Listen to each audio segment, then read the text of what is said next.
Akala ko 20 years. Ano? 10 years before I resigned, Your Honor. You resigned before from Yes, the Bureau. in 2014. In 2014. Yes, In here, dito? Or in a... I was assigned in Davao. In Davao? Yes. Were you the collector there?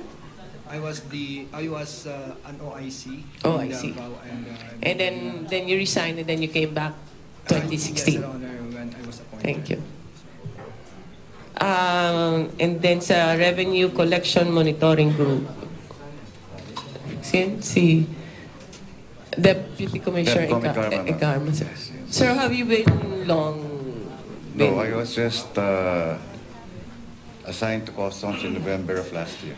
Where were you November before, 7th. sir? Before BOC? The Department of National Defense as Undersecretary of Kayo yung Operations. ano ba yan? What was your general? Ano kayo, sir? I'm a retired Marine General, ma'am. Mukha kayong Marine General, sir. Thank you. And then intelligence group. Who's under intelligence group?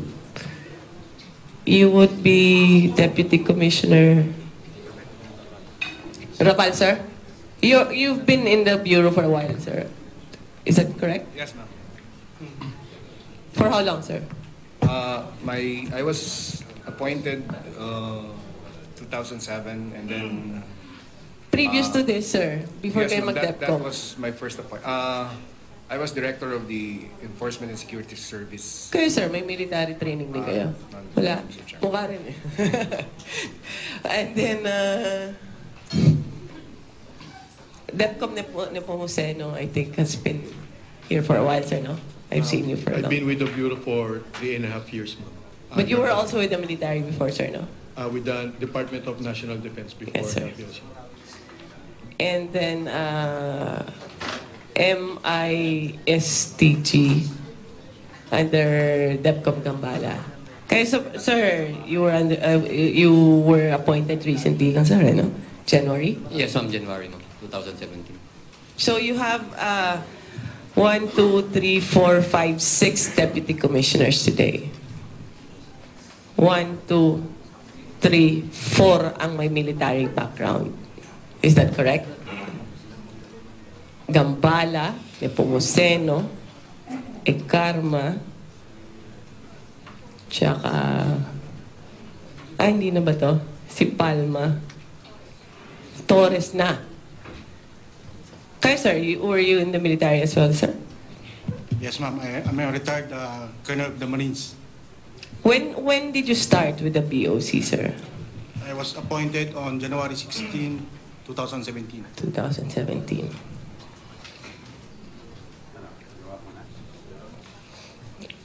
You know, sir, kasi, commissioner,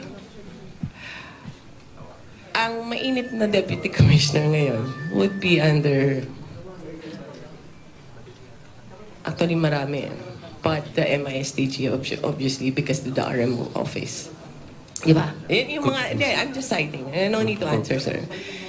And then, alam kay, tsaka kay Dibuko din because of Maestre Campo. And these are recent appointees. Were all these recent appointees recommended by congressmen? No. I think most of the appointees were appointed because of the affiliation sa commissioner. In which, sir, I really take offense on the statement.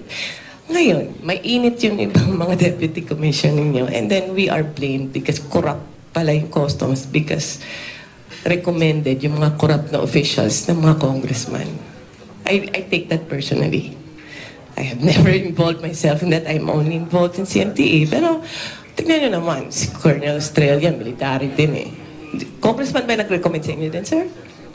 No, right? No, Your Honor.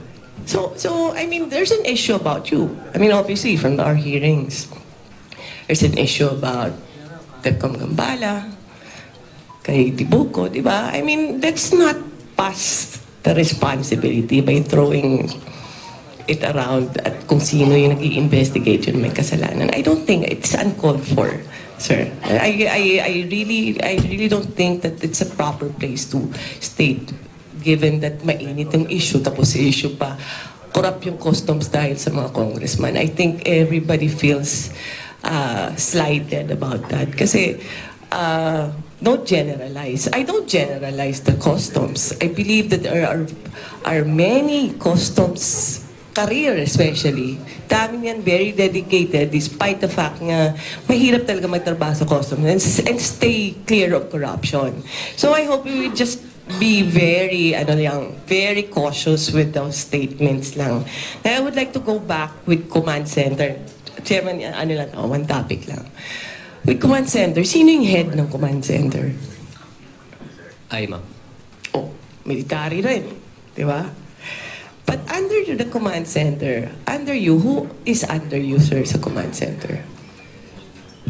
As of now, ma'am, I have 26 personnel. And these are organic. Mix, ma'am. Mix. Di ba?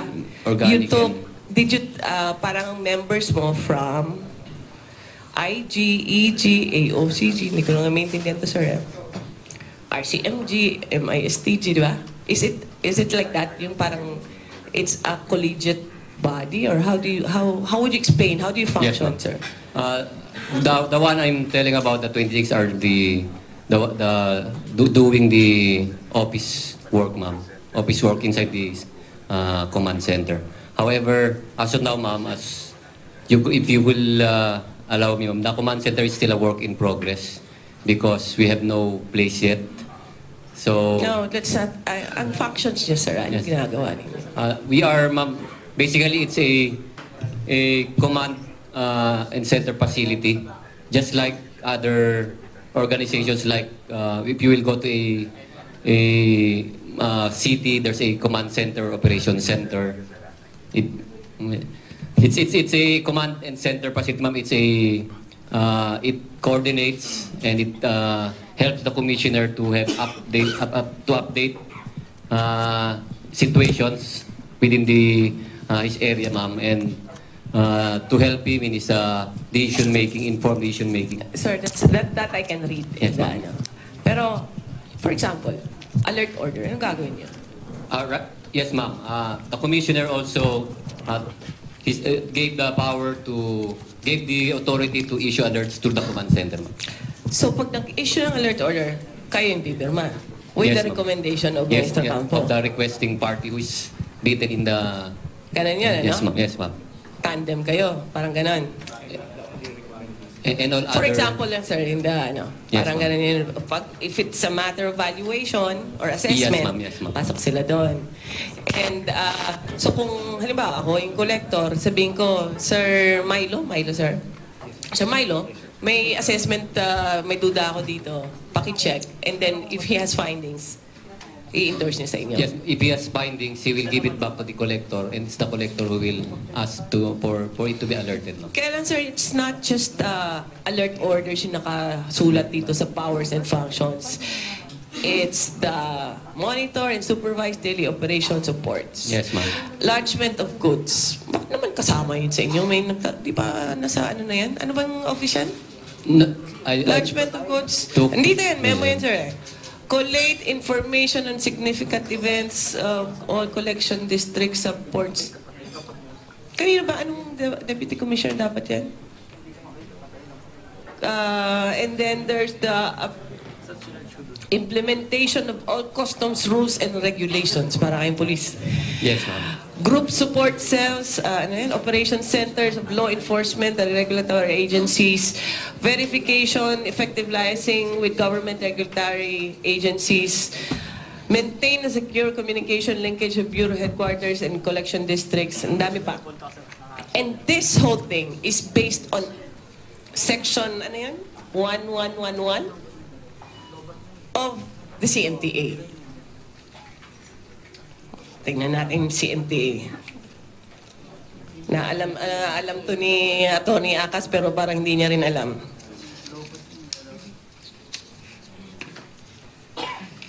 The only thing I can relate to Section 1111 with command center, the only line with center there is this section refers to alert orders, Alert orders lang, wala yung iba na sinasabi nyo na lodgement, valuation, classification, rules of origin. Hindi kasama yan dyan. Alert orders lang. It says, the Bureau shall create a center clearinghouse for alert orders and shall submit reports quarterly on the status thereof. So what is the whole basis of the command center?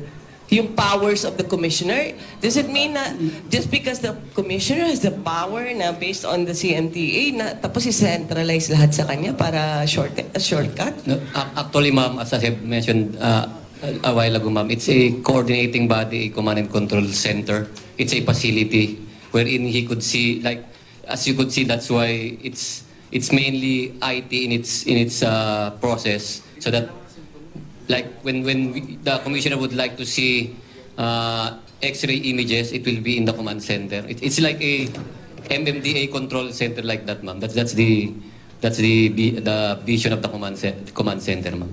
Sir, but then who will check the command center?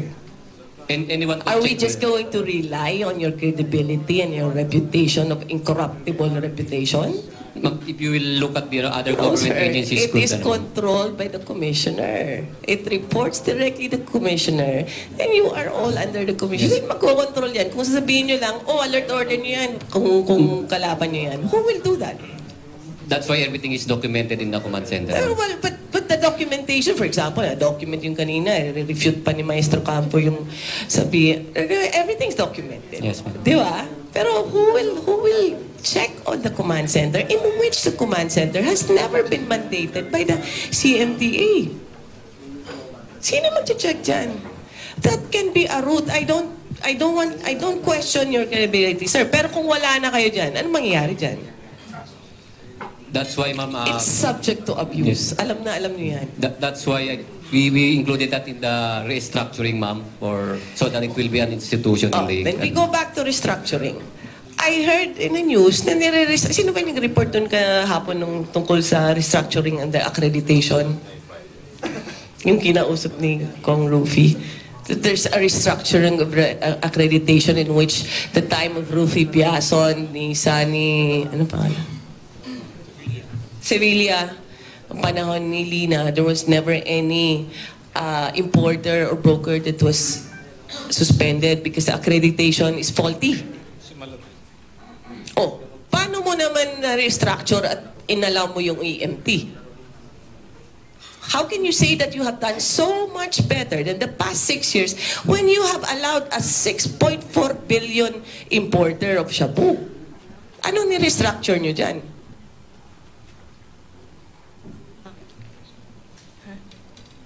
Your Honor, let me lang explain. Well, kahapon po, wala po akong pinagkita But about you the all restructuring. say the same thing. It's presented in the slides of the Bureau of Customs. We all know what was said. Yes, Your Honor. Yung tungkol sa EMT, Your Honor. Kahapon po, Your Honor, I explained that in getting an accreditation with the Bureau of Customs, you first have to, an importer should first get a BAR ICC, Yes, ma'am. Your Honor. Yung import clearance. EMT, problema na yan. Ilang beses natin tanong, oh, etong broker na sinasabi na, ano pa tatan? Repeated offenses? Oh, ba't hindi nyo naayos yan? Alam nyo naman pala repeated offenses. Alam ni Hilario. Alam ni Maestro Campo. Oh, why did you allow that? You don't have any system still. Your Honor, nakabase po yung aming administrative proceeding po, Your Honor, dun sa issuance nung when the... Anong ginawa nyo to restructure? Ba't nakalusot pa ang broker na repeated offender if you are saying you are the best administration of customs today so far? Zero yung nasuspend ni Rufy Biason. Your Honor, we will be double checking it again, Your Honor. The No, ano CPRS. nga nagawa nyo? Sir, pag-restructure. Hindi, Your Honor. pero ano ginawa nyo to restructure? When a repeated offender, famous for being a repeated offender, nakalusot pa sa inyo, anong klaseng restructuring yan? Repeated offender, sir. Repeated offender as Marcel, to ano? the broker. The broker. The broker. Inalaw nyo pa rin. Your Honor, wala pa pong, sa aming pong pag-collate ng data, Wala pa pong si TJ po ba, Your Honor? Si TJ Marceliana, the broker. Yes, ma'am. Apo. No, you are announcing it in the news eh. Nag-restructure kayo ng accreditation, so wala kayong ginawa. Your All Honor, the while, you're still allowing the ones that you all know are repeated offenders. restructuring, Your Honor, in the sense na we are trying to establish and undertake yung administrative proceeding as regards... So wala pa? Kino-continue po namin. What are you trying to do, ma'am? Yun yung tanong ko. Anong ginagawa Yes, Your Honor, niyo? we're establishing yung pag-create po ng administrative proceeding as against yung ating mga airing customs brokers and importers, Your Honor. We are still in the process of completing it, Your Honor. Disciplining importers, for example, June 13, 2010 to 2016, 6 years of previous administration, 0 ang suspended or cancelled. Anong Monacat, ma'am? Ano nangyari doon? Monacat. Ames. Suspended. O kailan nila na-suspend? Your Honor, let me check on our... Kailan na-suspend? Kilala na, alam nila yan eh. Alam nga namin dito eh. Last administration? Oh, what 0 to? Dapat 2. Yes, Your Honor, we will Then why double-check. would, sir, why would they, it's erroneous yung info. Your Honor, we based it po dun sa CPRS data. No, but you know this. May dalawang na-suspend, tapos ikalagay nyo 0. So we're just talking about technicalities. Is incorrect this information. We base it po dun sa printout po ng sa CPRS po namin, wherein when you do suspension and revocation, there should be a remark or a reason for why this importer or this customs broker is being suspended or suspended or yung kanyang customs accreditation is revoked or suspended, Your Honor. So when we had it printed out, we noticed na we made an observation yung mga inputted na revocation, inputted suspension remarks was more of sa revocation, Your Honor, voluntary on their part as to amendment of the information they declared. And dun sa suspension naman, Your Honor, it was more of a preventive measure. So you stand with all this now? 0 talaga sinuspend. Wala talagang sinuspend si Rufy Biason, si Sam Sevilla, and Lina. Wala silang sinuspend. Your 0. Honor, we will be conducting. May I remind we will you, double ma'am? check, Your Honor. Excuse me. Ang dami mong The chairman would like to remind you that you are under oath today. And these documents, if these are reports, the question the Deputy Speaker is asking you, will you, under oath, stand by this statement? We will be correcting it, Your Under Honor. pain of penalty, yan. We will be correcting it, Your Honor. Do not feed this committee with false information. Lalo na pong huwag niyo i-feed yung public ng false information. My apologies, Your Honor. We merely base it po dun Do sa you CPRS. Yes, Your Honor. Do you admit to feeding this committee with false information? In order, we merely base it po dun sa CPRS database po namin, Your Honor. Is it true or false?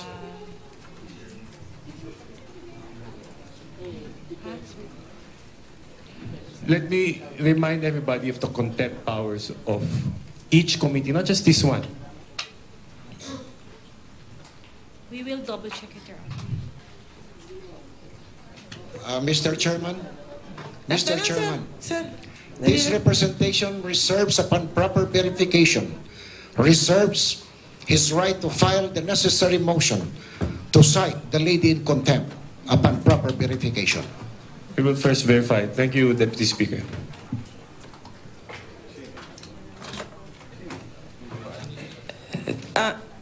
Ano na lang, sir? Sir, yung kay Maestro Campo, di ba lahat, sir, na assessment dito pare-pareho? On EMT to, ano? EMT.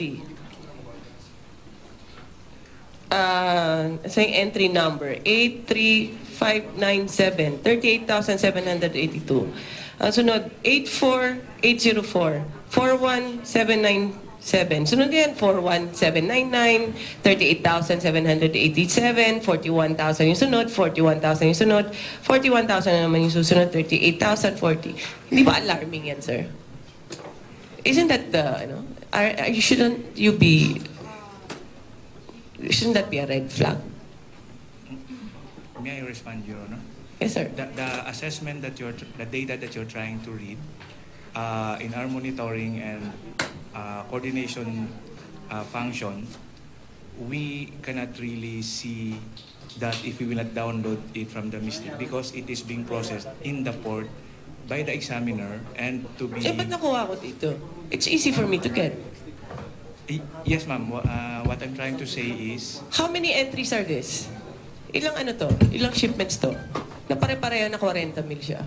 I will not be able to... With the same broker? Yes. It will be the port examiner and appraiser that... So wala kayo dyan? Yes, ma'am. So you're unaware of all these things, even though your title is called... Ano ba yung title, sir? Assessment kayo, di ba? Yes, ma'am. Because, if I may, Your Honor, every port has their own... they have 15 sections for assessment for every commodities. Pero every forward entry division. Anong role ng office niyo? Hindi kayo nagmo-monitor ng trabaho nila to make sure that they do what should be done? Or ano lang kayo? Nagko-collect lang kayo ng data and yan lang? The port, Your Honor, will send us, if they have disputes about certain commodity, they will send the request to us for value verification. But then Hilario sent you info na, sir, tignan nyo to, parang may mali. And then you said, tignan nyo na lang. Sobrang daming nihingi nyo. So what's the role of your office, sir? Yes. Hindi ko alam, hindi rin kayo mag-assess ng mga binibigay sa inyo ng collectors, hindi rin kayo magbibigay ng background info on a questioned shipment. So what's anong role ninyo, sir? Yes, Your Honor, I can shed light on that. The final assessment that you're saying, it is a product of the cost, insurance, and freight. And the specifics of this is being handled by the port. The one that is being monitored by my office, the one I mentioned to the Honorable Congressman Biason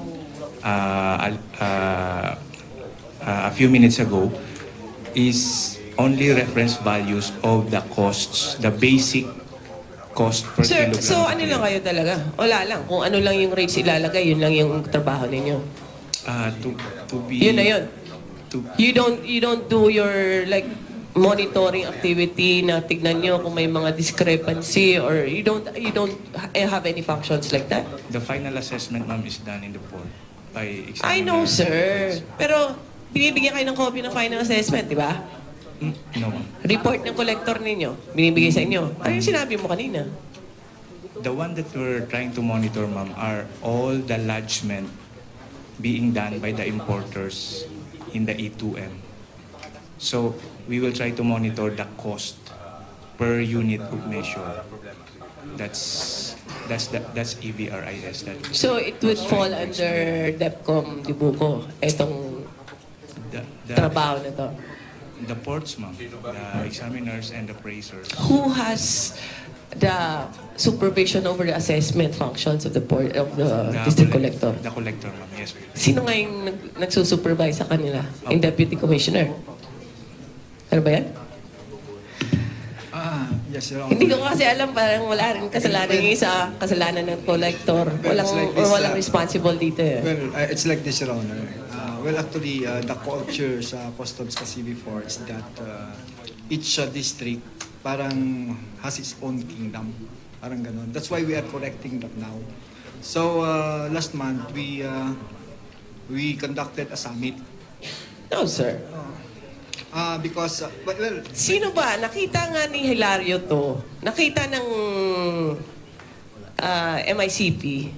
But then, your office did not see this? The consistency of the value of the assessment on all these importations by EMT under broker TJ Marceliana, hindi nyo at all napansin to o sinasabi nyo lang hindi ko responsibility yan? I cannot relate to what Attorney Larry have seen. No, I see it. I see it here. Yes, it's not just about what he says. It's what I see also. Yes, Your Honor. The one I... Diba, sir, that Comdibuco, who is supposed to check on this? Isn't it assessment or Your wala ba Honor, yan? Well, Your Honor, the Internal Assessment Service has actually is now developing a system. Parang mali kasi, yung assessment ninyo, binibigyan nyo lang 40 mil lahat. There is something wrong with your office. Parang benchmarking yan, sir, eh. Diba? Well, parang lahat, wholesale, 40 mil lahat na container dito. Hindi ba nakakatakot yan na i-imply yan to your office and you don't check on it when you see it? And even us, we don't work in customs. We see it now. Yes, Your Honor. The other officers have seen it, but then your office refused to see it. No, Your Honor. Sayang lang, sir. Mr. Chairman,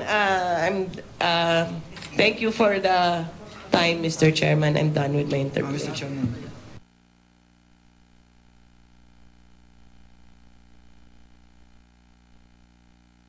Speaker Castro.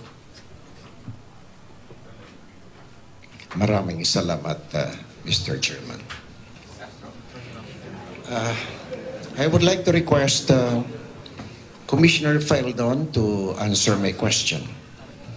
But prior to that, I would like to impress on him na ako hindi dalubhasa sa proseso ng ating customs, kaya tatanungin ko ang mga katanungan ito upang ako ay mabigyan po ninyo ng edukasyon. Ang una ko pong katanungan ay, sinabi po ninyo kanina na meron pong default ang ating sistema sa customs, kaya imbis na maging red line, yellow lane or red lane, ito ay nagiging green lane. Kaya hindi na-discover na hindi pala karapat-dapat na nasa green lane itong nasa labat na kontrabando na shabu na inyong nahuli sa Valenzuela sapagkat siya ay dumaan sa green lane. Tama po ba, Commissioner? Tama po, Mr. Deputy Speaker, Your Honor. Kailan po ninyo na-discover na meron palang default itong ating sistema sa customs? The parameters have been there since 2004, Your Honor. At hindi man lang ninyo ginawa ng paraan na kung anuman ang default na ito at kung anuman ang defekto ng sistemang ito ay hindi makalabas ang mga kontrabando sapagkat merong default ang ating sistema. If I may refer these questions to the RMO, Attorney I'm sorry, Commissioner. I really would want you to answer the question because being the Commissioner, Chairman, or the Commissioner, you are supposed to know the operation of the customs so that your people around you could not play around with you. Yes, Your Honor. I cannot understand the term default because it doesn't exist with the risk management system. That's why I would like to clarify what do you mean by default, Your Honor. Ibig sabihin na yung dapat na nasa red lane, lumalabas na nasa green lane dahil may defekto o may problema ang ating sistema. That is the default I was referring to. There is no wrong with the system, Your Honor. It is the absence of the entry of this data that will trigger the parameters to direct this shipment to red. In Kaya other alam words, na pala sir, natin na mayroong diferensya na sa mga detalyang ipinalalabas dito sa ating sistema ay nagkakaroon ng default, hindi man lang ninyo ginawa ng paraan o wala kayong kaukulang hakbang na ginawa upang maiwasan ng problemang ito. Your Honor, again, there is nothing wrong with the system. The system is still functioning. What was omitted is the encoding of TIN of this EMT to the parameter new importer and parameter single proprietorship, so that when the lodgement of this shipment when it passes through the risk management system, it will trigger the parameter, so it will go to the red lane. That is what is lacking in the process of this specific shipment, Your Honor. But the system is still working, Your Honor. It's just the lacking of the inputting of this data so that it can be detected by the parameters, Your Honor. Kailan po ninyo nalaman o nadiskubre na meron pong kakulangan sa encoding na sinasabi po ninyo, Commissioner? When everybody is asking why this shipment was green, so we investigated the risk management system and we find out that there is no encoding of the tin to identify this specific shipment of EMT under the parameters of new importer and single proprietorship, Your Honor. Bago po nangyari itong paglabas ng kontrabando na nasa labat po ninyo sa Valenzuela, na ilang kilos po ng shabu ito, ay ito may marami ng importasyon itong EMT na naipalabas sa customs, di po ba? That's the result of the investigation, Your Honor. Ibig nyo bang sabihin sa akin, Commissioner, na ang inyong mga tauhan at ang inyong tanggapan ay natutulog na napakarami ng importasyon ang lumabas, subalit noong investigasyon lamang ng nasa labat na shabu ang isinagawa, ay doon lamang ninyo nalaman na marami na palang kargamento or importation na nailabas itong EMT? I would like to look into that angle, Your Honor. Are you telling me, Commissioner, that notwithstanding the investigation, you are not still in a position to answer my question? The term natutulog, Your Honor, I would like to find out if they have really slept in their job. Well, whatever the term is, I want the information.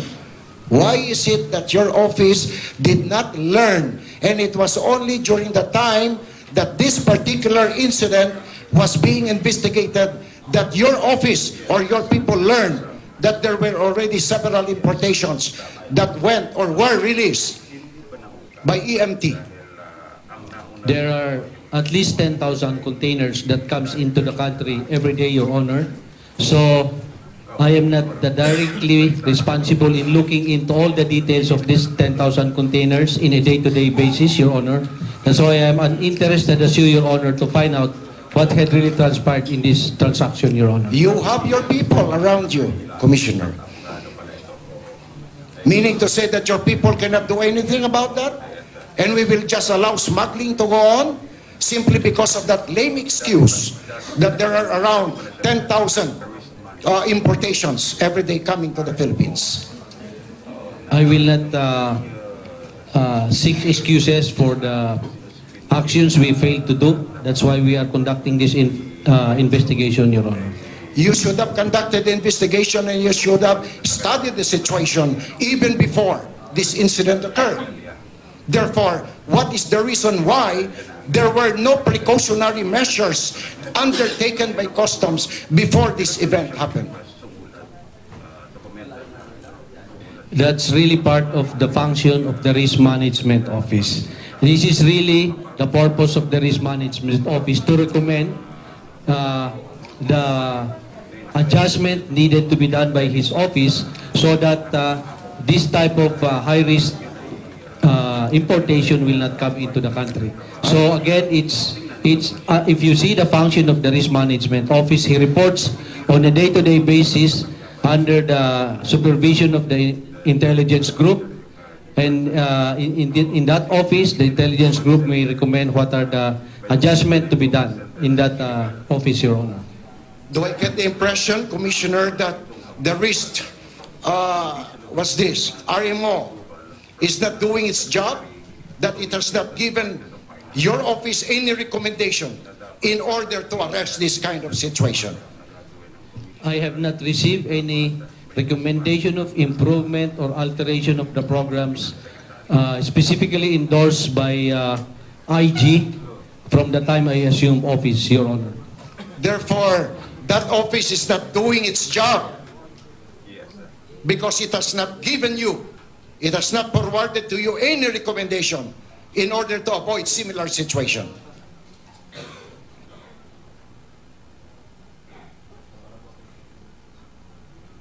I would like the IG to answer for that question, Your Honor, because they're the office that's really concerned about it, Your Honor. But what is this office doing? You were referring to this office that it is its obligation, and now it has not given you any recommendation. What therefore is this office doing?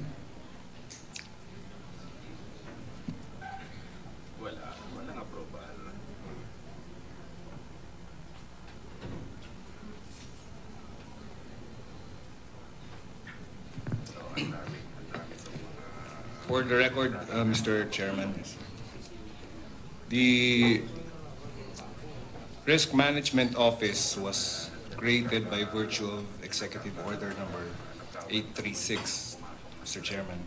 And under Executive Order number 836, which the former RMO chief knows, the Risk Management Office is placed directly under the Commissioner of Customs, Mr. Chairman. That would be in section 3 or 4 of Executive Order number 836.